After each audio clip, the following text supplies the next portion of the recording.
السلام علیکم ورحمۃ اللہ وبرکاتہ۔ اعوذ باللہ من الشیطان الرجیم، بسم اللہ الرحمن الرحیم۔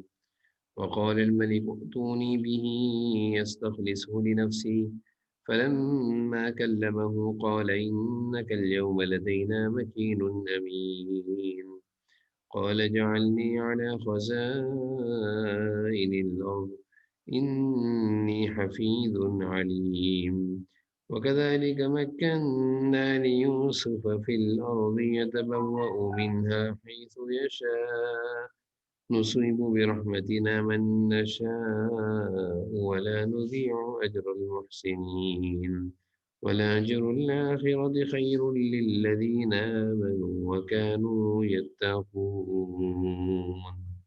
صدق اللہ العظیم۔ سورہ یوسف کی آیت نمبر 54 سے آیت نمبر 57 تک کی تلاوت ہوئی۔ سورہ یوسف میں حضرت یوسف علیہ السلام کا قصہ اور اس ضمن میں بہت ساری باتیں، الحمدللہ ایک سلسلہ اللہ کا شکر چل رہا ہے۔ اس سلسلے کو آگے بڑھاتے ہوئے آج کا جو ہمارا درس ہے اور اس میں حضرت یوسف علیہ السلام کی زندگی کے کون سے پہلو کو ذکر کیا جا رہا ہے، اس میں آپ حضرت یوسف علیہ السلام کی زندگی کا وہ پہلو جس میں وہ جیل سے نکلتے ہیں اور بادشاہ ان سے متاثر ہو کر ان کو وزیر خزانہ بناتا ہے، اور پھر 1 سال کے عرصے کے بعد مزید متاثر ہو کر پوری امور سلطنت اور پوری بادشاہت ان کے حوالے کر خود بادشاہ گوشہ نشین ہو جاتا ہے۔ یہ میں نے پورے درس کا خلاصہ 2-3 الفاظ میں آپ کے سامنے بیان کیا۔ بادشاہ حضرت یوسف علیہ السلام سے کس طرح متاثر ہوتا ہے اور حضرت یوسف علیہ السلام کس طرح جیل سے باہر آتے ہیں، اور بادشاہ ان کو کس طرح اپنا خاص بنانے کی دعوت دیتا ہے کہ میں آپ کو اپنا خاص بنانا چاہتا ہوں، اور پھر بادشاہ 1 سال تک حضرت یوسف علیہ السلام کو دیکھتا ہے مشیر خزانہ، وزیر خزانہ کا عہدہ دینے کے بعد، اور پھر مزید 1 سال میں حضرت یوسف علیہ السلام کے اخلاق، آپ کا کردار، آپ کی عادات، آپ کے اوصاف، آپ کی خوبیاں دیکھ کر، آپ کی ذمہ داریاں، آپ کی دیانت داریاں اور آپ کی امانت داری، ان ساری خوبیوں کو دیکھ کر بادشاہ متاثر ہوتا ہے اور اپنے تمام امور سلطنت اور بادشاہ حضرت یوسف علیہ السلام کے حوالے کر دیتا ہے۔ حضرت یوسف علیہ السلام کو بادشاہ نے کس آیت کے تحت اپنے دربار میں آنے کی دعوت دی، وہ آیت ہے جس کی میں نے ابھی تلاوت کی آپ کے سامنے۔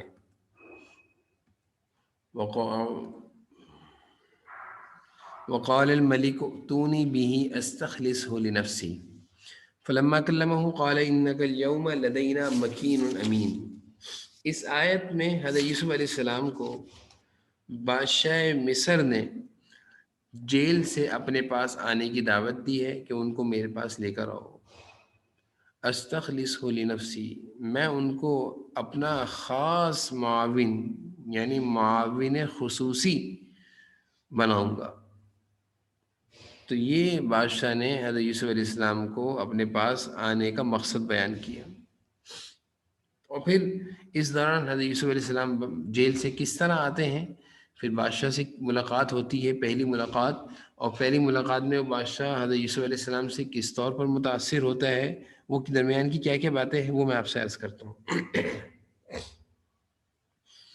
بادشاہ نے جب پورے واقعے کی تحقیق کر لی اور عورتوں نے ساری بات سچ سچ بیان کر دی، تو بادشاہ نے اسی سے وہ جو بادشاہ کا خادم تھا، باورچی تھا، اس سے کہا کہ اب یوسف علیہ السلام کو لے آؤ اور ان سے کہہ دو معاملے کی پوری وضاحت ہو چکی ہے۔ حضرت یوسف علیہ السلام کو بھی معاملات سارے معلوم چل رہے تھے۔ تو جب بادشاہ نے حضرت یوسف علیہ السلام کو دوبارہ دعوت دی کہ اب میرے سامنے حقیقت کھل کر آ گئی ہے کہ آپ بے گناہ ہیں، آپ کا کوئی جرم نہیں ہے، آپ ہر لحاظ سے پاک و صاف ہیں، آپ کا کردار اور آپ کی زندگی اس طرح کے عیب اور گناہوں سے بالکل صاف ہے۔ آپ پر الزام لگایا گیا ہے، اور جن عورتوں نے آپ پر الزام لگایا اور جو آپ سے گناہ کروانا چاہتی تھیں، انہوں نے ہی سچ سچ گواہی دے دی کہ ہم ہی نے غلط کیا تھا. تو حضرت یوسف علیہ السلام تک جب یہ ساری باتیں پہنچی اور حضرت یوسف علیہ السلام نے آنے کے لیے رضامندی کا اظہار فرما دیا. حضرت یوسف علیہ السلام جب جیل سے نکل رہے ہیں تو جیل سے نکلتے ہوئے حضرت یوسف علیہ السلام نے جیل میں رہتے ہوئے ایک عرصہ گزارا تھا. تو پہلے تو سب جیل والوں کے لیے دعائیں کی، اور بھی جیل میں قیدی تھے، اور سب یوسف علیہ السلام جہاں مطلب کہ ان کی نیکی اور ان کی تقوی سے سارے متاثر تھے. تو حضرت یوسف علیہ السلام نے جیل سے باہر آنے سے پہلے تو تمام قیدیوں کے لیے دعا کری کہ اللہ تعالیٰ تم سب کو بھی رہائی نصیب فرما دے. اور قیدی حضرت یوسف علیہ السلام کی جانے سے افسردہ تھے کہ یہ ایک اچھا انسان ہمارے درمیان موجود تھا، یہ جا رہا ہے. یہی تو اصل چیز ہوتی ہے کہ انسان جہاں کہیں بھی رہے ایسا رہے کہ جاتے ہوئے سارے جانے کی وجہ سے خوش نہ ہو، بلکہ افسردہ ہو کہ یار یہ کیوں جا رہا ہے، یہ ہمارے ادارے سے کیوں چھوڑ کر جا رہا ہے.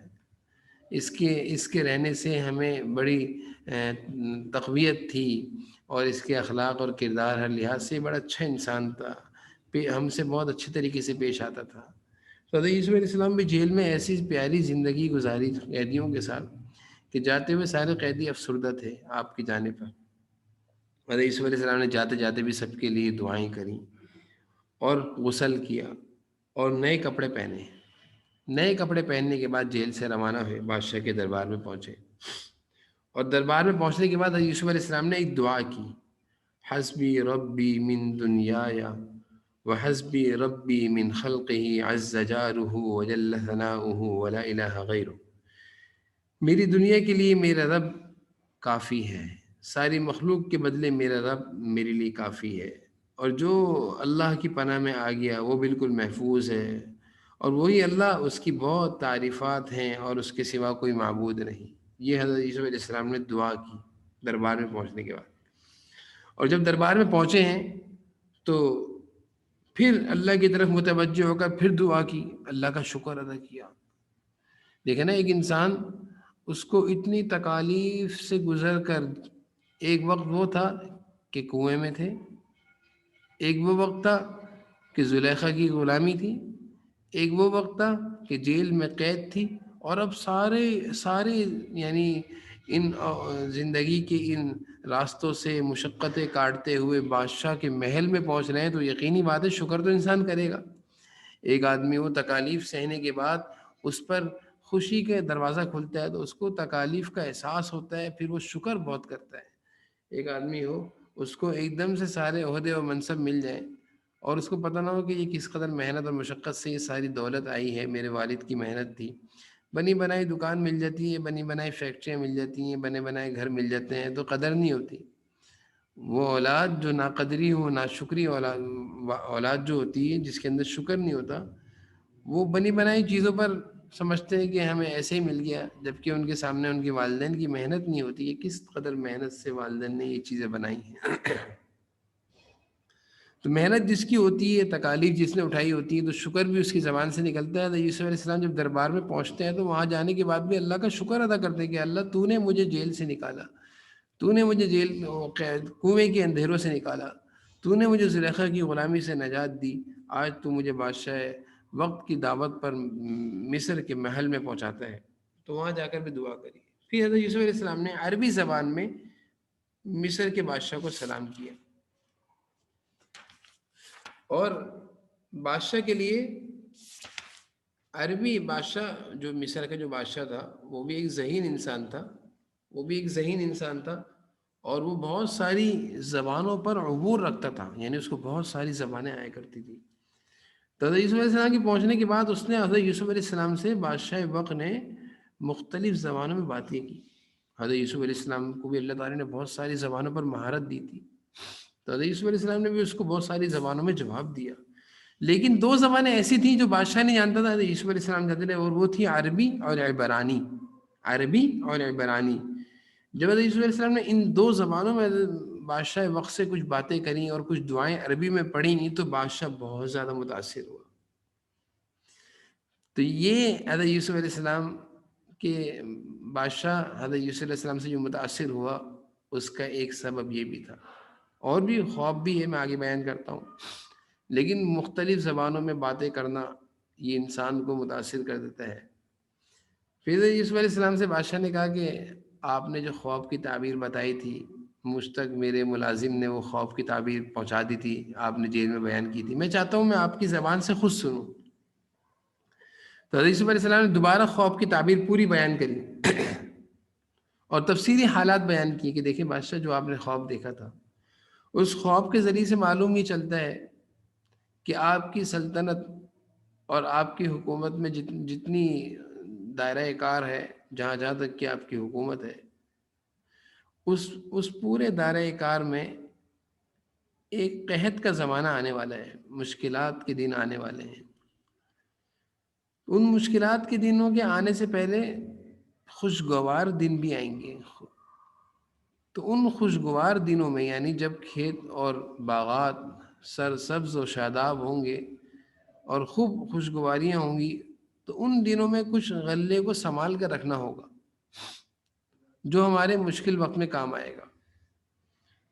تو بادشاہ نے جب حضرت یوسف علیہ السلام سے پورا خواب کی تعبیر سنی تو وہ اور زیادہ خوش ہوا اور متاثر ہوا۔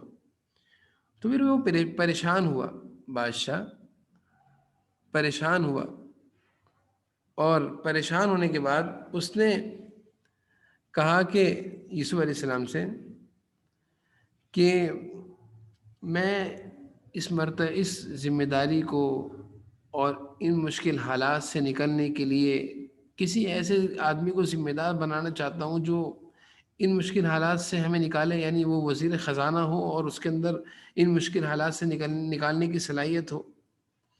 تو اس نے حضرت یوسف علیہ السلام سے درخواست کری بادشاہ نے کہ آپ مجھے بتائیں کہ میں کیا کروں۔ حضرت یوسف علیہ السلام نے اس موقع پر کہا کہ آپ ایسا کریں کہ یہ ذمہ داری آپ میرے حوالے کر دیں، تو انشاءاللہ اللہ تعالیٰ نے میرے اندر کچھ ایسی صلاحیتیں رکھی ہیں کہ میں انشاءاللہ ان صلاحیتوں اور اللہ کی دی ہوئی صلاحیتوں میں انشاءاللہ مجھے امید ہے کہ میں ان مشکل حالات سے نکالنے میں آپ کے لیے آسانیاں پیدا کر دوں گا۔ تو بادشاہ وقت کی طرف سے یوسف علیہ السلام کو پیشکش بھی تھی ایک طریقے سے۔ بادشاہ وقت پریشان تھا کہ آپ جس طرح بتا رہے ہیں کہ 7 سال تو خوشگواری کے آئیں گے، اچھے دن آئیں گے، اس کے بعد 7 سال ایسے آئیں گے جو بہت مشکل کے دن ہوں گے، تو مشکلات سے ہم کیسے نکلیں گے؟ تو بادشاہ حضرت یوسف علیہ السلام نے کہا آپ پریشان نہ ہو، آپ پریشان نہ ہو، میں انشاءاللہ امید ہے کہ یہ ذمہ داری اگر آپ میرے حوالے کرتے ہیں تو میں انشاءاللہ اس مشکل وقت سے نکالنے کی کوشش کروں گا، اللہ تعالیٰ نے اگر چاہا میرے سے یہ کام کروانا۔ تو بادشاہ اس بات پر راضی ہو گیا اور اس نے کہا ٹھیک ہے، میں آپ کو اس چیز کا ذمہ دار بناتا ہوں۔ قال جعلنی، اگلی آیت میں اسی کا تذکرہ ہے،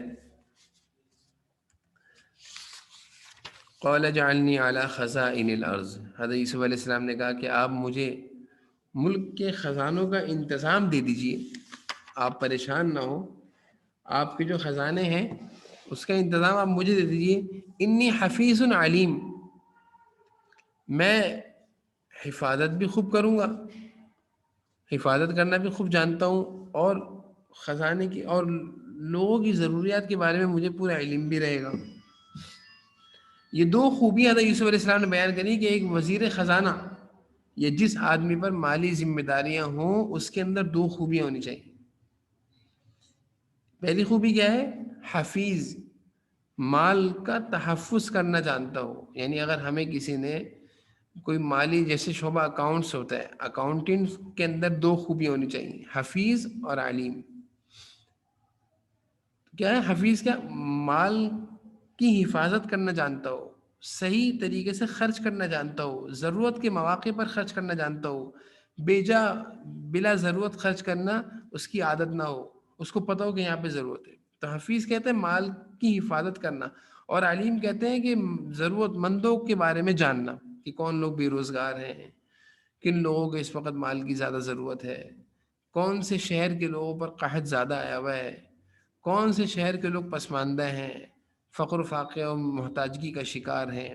علیم کہتے ہیں اس بارے میں بھی جاننا۔ تو یہ 2 خوبیاں ہر انسان کے اندر ہونی چاہیے، حفیظ، دیانت داری اور امانت داری، دیانت داری اور امانت داری، کہ ہمارے اندر خیانت نہ ہو، چوری اور دھوکہ اور کریپشن اور کرپٹ لوگ جو ہوتے ہیں کہ کسی کے مال کو دبانا، چوری کرنا، دھوکہ دینا، خیانت سے کسی کے مال پر قبضہ کر لینا، یہ بری عادت سے محفوظ ہو۔ حفیظ ہر ایک کے مال کی حفاظت کرنا جانتے ہو۔ علیم مال کے جو صحیح مصارف ہیں، یعنی جو ضرورت مند لوگ ہیں ان کے بارے میں بھی ہمیں علم ہو کہ کون سے لوگ، کہاں کے لوگ زیادہ پریشان حال ہیں۔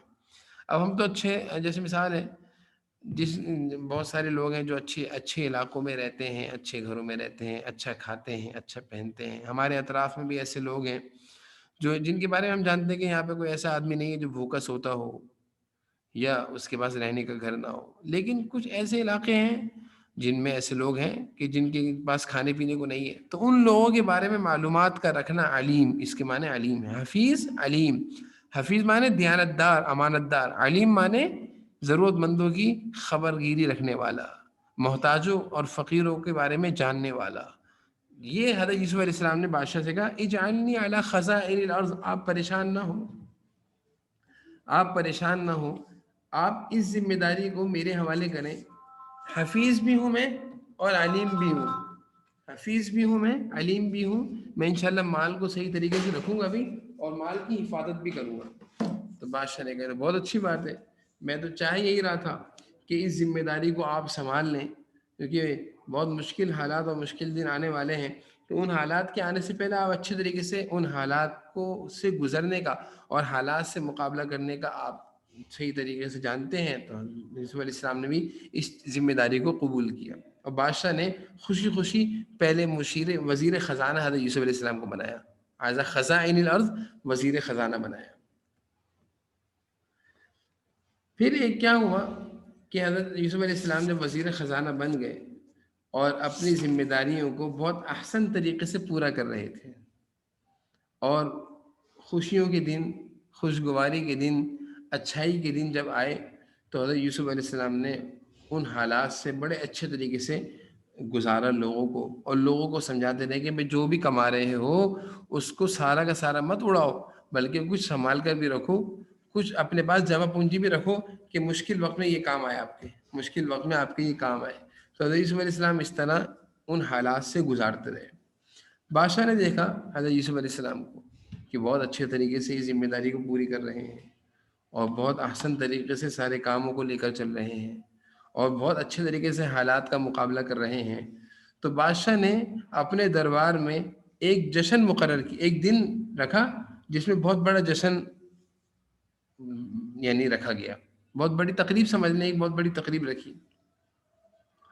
اور اس تقریب میں بادشاہ نے، مصر کے بادشاہ نے 1 سال کے تجربے کے بعد تمام حکومت کے اراکین کو جمع کیا، اور سب کے سامنے، تمام وزراء کے سامنے اپنی پوری سلطنت کی ذمہ داریاں حضرت یوسف علیہ السلام کے حوالے کریں، اور حوالے کرنے کے بعد خود وہ گوشہ نشین ہو گیا، یعنی وہ چلا گیا وہاں سے کہ بھئی اب ساری ذمہ داریاں یہ چلائیں گے، اب یہ ساری ذمہ داریاں بادشاہت کی یہ چلائیں گے۔ چنانچہ حضرت یوسف علیہ السلام کو جب مزید ذمہ داریاں ملیں تو آپ نے بڑے اچھے انداز میں ساری ذمہ داریوں کو سنبھالا، اور اس طور پر سنبھالا کہ کسی قسم کی کوئی شکایت باقی نہ رہی۔ سارا ملک یعنی پورا مصر حضرت یوسف علیہ السلام کا گرویدہ ہو گیا، اور پورے ملک میں امن اور خوشحالی، امن اور خوشحالی عام ہو گئی۔ حضرت یوسف علیہ السلام کو بھی حکومت کی اس تمام ذمہ داریوں میں کوئی دشواری پیش نہیں آئی، بلکہ بڑے اچھے طریقے سے چلاتے رہے۔ وجہ اس کی یہی تھی کہ ایک تو صلاحیت تھی چلانے کی، اور دوسرا یہ کہ حضرت یوسف علیہ السلام کے ساتھ اللہ تعالیٰ کی مدد تھی۔ جو اللہ کے نیک ہوتے ہیں ان کے ساتھ اللہ کی مدد ہوتی ہے، اللہ تعالیٰ ان کے لیے بہت سارے مشکل کاموں کو آسان فرما دیا کرتے ہیں۔ نیکی کی برکت سے حضرت یوسف علیہ السلام اللہ کے مخلص اور مقبول بندے بھی تھے، نبی بھی تھے، تو اللہ تعالیٰ نے اس ذمہ داری کو حضرت یوسف علیہ السلام کے لیے آسان کر دیا تھا۔ تو حضرت یوسف علیہ السلام کو پہلے تو بادشاہ وقت نے وزیر خزانہ بنایا، گزشتہ آیت میں اس کا تذکرہ تھا۔ اس آیت میں اللہ تعالیٰ فرما رہے ہیں کہ ہم نے یوسف کو اس ملک میں ایسا اقتدار عطا کیا، وَكَذَلِكَ مَكَّنَّا، اللہ فرما رہے ہیں ہم نے دیا اقتدار لِيُوسُفَ فِي الْأَرْضِ، اس ملک میں، اس زمین میں ہم نے یوسف علیہ السلام کو اقتدار دیا۔ اور کیسا اقتدار تھا؟ يَتَبَوَّأُ مِنْهَا حَيْثُ يَشَاءُ، وہ اس میں جہاں چاہیں اپنا ٹھکانہ بنائیں، یعنی حضرت یوسف علیہ السلام جہاں چاہیں اپنا ٹھکانہ بنائیں، جہاں چاہیں رہیں، جیسا چاہیں کھائیں، جہاں چاہیں گھومیں. نصیب برحمتنا من نشاء، ہم نے اپنی رحمت جس کو چاہتے ہیں پہنچاتے ہیں.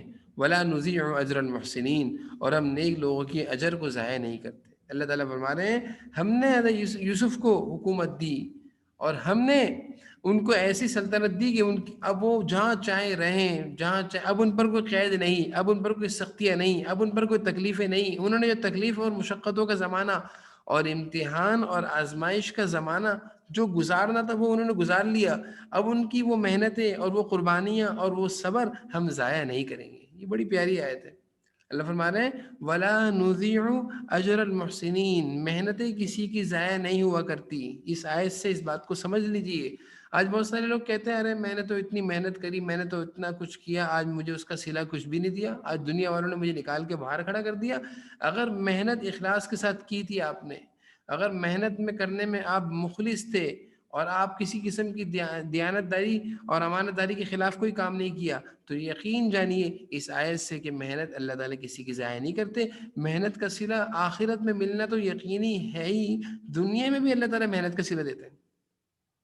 دنیا میں بھی اللہ تعالیٰ محنت کا صلہ دیتے ہیں، قربانیوں اور آزمائشوں کا صلہ اللہ دیتے ہیں. حضرت یوسف علیہ السلام نے کس قدر قربانیاں اور تکالیفیں اور آزمائشیں سے گزرتے گزرتے آج اللہ تعالیٰ حضرت یوسف علیہ السلام کو مصر کا بادشاہ بنا رہے ہیں، اور اللہ تعالیٰ یہ سلطنت کی ذمہ داریاں دے رہے ہیں. اللہ فرما رہے ہیں مکنّا لیوسف فی الارض، ہم دے رہے ہیں، ہم نے یوسف کو ملک میں اقتدار عطا کیا، حکومت دی، اور ایسی حکومت کہ جہاں چاہیں وہ رہیں. اب وہ قید اور سختیاں نہیں ہیں جیل کی، اب وہ قید اور سختیاں نہیں ہیں زلیخا کی غلامی کی، اب وہ قید اور سختیاں نہیں ہیں کنویں کے اندھیروں کی، اب وہ قید اور سختیاں نہیں ہیں بھائیوں کے ظلم کی. ہم نے سارے ظلم سے اور سارے قید و سختی سے یوسف کو نجات دے دی ہے. نصیب برحمتنا من نشاء، اللہ فرما رہے ہیں ہم جس پر چاہتے ہیں اپنی رحمتوں کا نزول فرماتے ہیں، جس کو چاہتے ہیں. ولا نضيع اجر المحسنین، اور ہم کسی کی نیکی کو اور اس کی محنت کو ضائع نہیں کرتے. تو زندگی میں یہ اصول بنا لیں کہ محنت سے پیچھے ہٹنا نہیں ہے، کوششوں سے پیچھے ہٹنا نہیں ہے، اچھے کاموں سے پیچھے ہٹنا نہیں ہے، اور اچھے کاموں کے کرنے کے بعد دنیا والوں سے کسی قسم کی صلے کی امید نہیں رکھنی کہ دنیا والے مجھے کوئی اس کا بدلہ دیں گے یا میرے ساتھ وہ اچھا کرے گا. اپنی محنت، اپنی کوشش، اپنے کاموں میں لگے رہیے، اور کسی سے کچھ نہ کہیے، صلہ اللہ دیں گے. حضرت یوسف علیہ السلام اپنے سفر کو طے کر رہے تھے، اپنے سفر کو طے کر رہے تھے. سفر کہاں سے شروع ہوا تھا؟ بھائیوں نے والدین سے جدا کیا، بھائیوں نے کنویں میں ڈالا، کنویں سے نکلے مصر کے بازاروں میں بکتے رہے، بک کر نکلے غلامی کی زندگی، غلامی کی زندگی سے نکلے جیل کی زندگی. یہ ایک سفر تھا، یہ محنتوں اور قربانیوں اور مشقتوں کا سفر تھا جو یوسف علیہ السلام کا چل رہا تھا. اور اس سفر کی انتہا کیا تھی؟ یہ سفر کہاں پہنچنا تھا؟ انسان تکالیف کے سفر سے جب گزر کر ایک مقام تک پہنچتا ہے جو اس کا مقام ہوتا ہے، پھر اس مقام پہ پہنچ کے وہ تکلیفوں کو بھول جایا کرتا ہے. اللہ تعالیٰ ہر تکلیف کے بعد ایسی آسانیاں اور راحتیں دیتے ہیں کہ انسان تکلیف کے زمانے کو ہی بھول جاتا ہے. یہ اللہ کا کرم ہے، اللہ کا کرم ہے کہ ایسی آسانیاں اور راحتیں دکھاتے ہیں کہ انسان تکالیف کو ہی بھول جاتا ہے. اللہ تعالیٰ ایسا نوازتے ہیں. تو حضرت یوسف علیہ السلام کو بھی اللہ تعالیٰ نے ایسے ہی نوازا.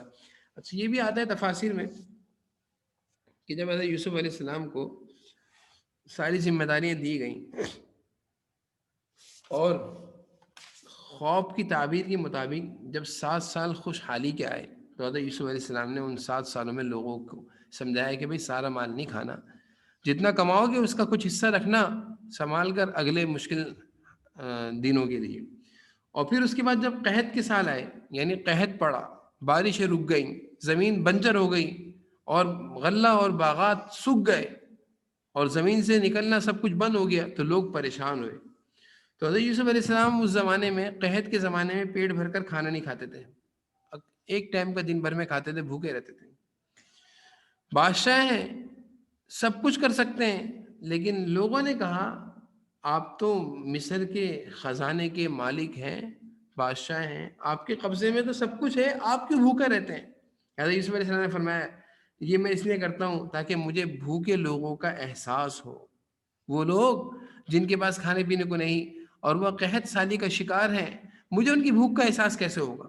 میں اگر بادشاہ بن جاؤں، جیسے کہ آج کل ہمارے وزراء اور جو بڑے اچھے کھاتے پیتے لوگ ہوتے ہیں، تو ان کو کسی کی تکلیف کا کیسے پتہ چلے گا؟ وہ تو خود اتنے عیش و آرام کی زندگی گزار رہے ہیں، ان کو کیا پتا کہ بھوکے آدمی کے ساتھ کیا گزر رہی ہے؟ سردی کی راتیں ہیں، کمزور اور فقیر اور ٹوٹے ہوئے مکان میں رہنے والا، جس کے پاس اپنے سر کو چھپانے کی چھت نہیں، اوڑھنے کے لیے سامان نہیں، تو سردی کی راتیں اس کی کیسے گزر رہی ہیں، یہ کس کو پتا ہے؟ یہ اچھے گھر میں رہنے والوں کو پتہ چلے گا؟ کبھی نہیں پتہ چلے گا۔ اس کو کیسے احساس ہوگا کہ کچھ لوگ دنیا میں ایسے بھی ہیں جن کے گھر نہیں، سر چھپانے کے لیے گھر نہیں، اوڑھنے کے لیے بستر نہیں، رضائی نہیں، پہننے کے لیے کپڑے نہیں، پاؤں میں چپل نہیں، کھانے کے لیے روٹی نہیں، ایسے لوگ بھی دنیا میں ہیں۔ لیکن ایک ہمارے معاشرے میں ایک ایسی جندری ہے، ایک ایسا طبقہ ہے جو بہت اعلیٰ اور مزے کی زندگی گزار رہا ہے، اور اس کو کبھی احساس بھی نہیں ہوتا کہ کچھ لوگ ایسے بھی ہیں۔ تو حضرت یوسف علیہ السلام کے اس جملے سے معلوم چلتا ہے، حضرت یوسف علیہ السلام کو مصر کے لوگوں نے سمجھایا کہ آپ تو بادشاہ ہیں، آپ بھوکے رہتے ہیں۔ حضرت یوسف علیہ السلام نے کہا کہ میں بھوکا اس لیے رہتا ہوں تاکہ میرے دل میں ان کا احساس ہو کہ جو بیچارے قحط سالی کا شکار ہیں، تاکہ میں ان کے احساس میں ان تک راشن پہنچا سکوں، ان تک ان کی ضروریات زندگی پہنچا سکوں۔ اور یہی